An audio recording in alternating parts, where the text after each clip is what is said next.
Rappelez-vous de ce que je vous ai dit il y a très longtemps. Depuis le début, qu'est-ce que je vous ai dit? Moi, pour moi, tout simplement, le Ballon d'Or devrait revenir à un joueur du PSG avec la saison stratosphérique qu'ont fait le Paris Saint-Germain.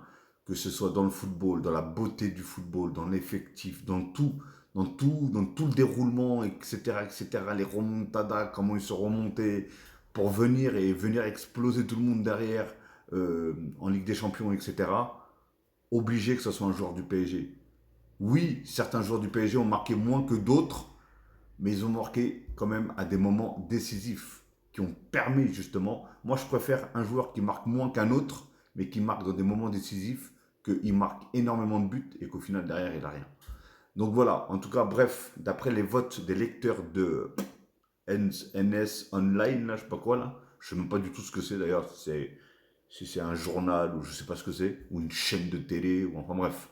Lamine Yamal devrait remporter le Ballon d'Or 2025. C'est tout droit. Non, non, me dites pas que c'est vrai quand même.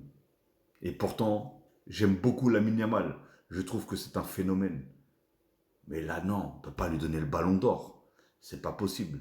Comment il peut passer devant Dembélé? Comment il peut passer devant Hakimi? Comment il peut passer devant Vitinha? Même si oui, dans l'ensemble, même s'il n'a pas remporté la Champions League, il a quand même fait une très belle saison. Franchement, il faut dire ce qui est. À chaque fois qu'il a parlé, par exemple, sur son Instagram, ou avec des dessins, des vidéos, des je sais pas quoi, hein, ou des messages, derrière, il a assumé et il a prouvé. Mais derrière, voilà, c'est le problème. Tu te fais sortir par l'Inter en demi-finale, si je ne me trompe pas. Après, avec l'Espagne, tu sors contre le Portugal, etc. Donc voilà. Mais comme je dis, c'est des matchs où, même contre l'Inter, moi je l'ai trouvé très très bon. Mais c'est pas passé derrière. Donc voilà. Et là, on ne peut pas ne pas donner à un joueur qui a gagné la Champions League. Surtout que c'est la première du côté du PSG. Hein. C'est comme ne pas donner le ballon d'or à Messi quand il gagne la première Coupe du Monde. Quand il gagne sa Coupe du Monde qu'il a tant attendu depuis tant d'années. Tu vois ce que je veux dire? Et ben là, pour moi, c'est la même chose avec le PSG. Maintenant, comme je l'ai toujours dit aussi, la répartition des votes, ça, c'est ce qui me fait peur.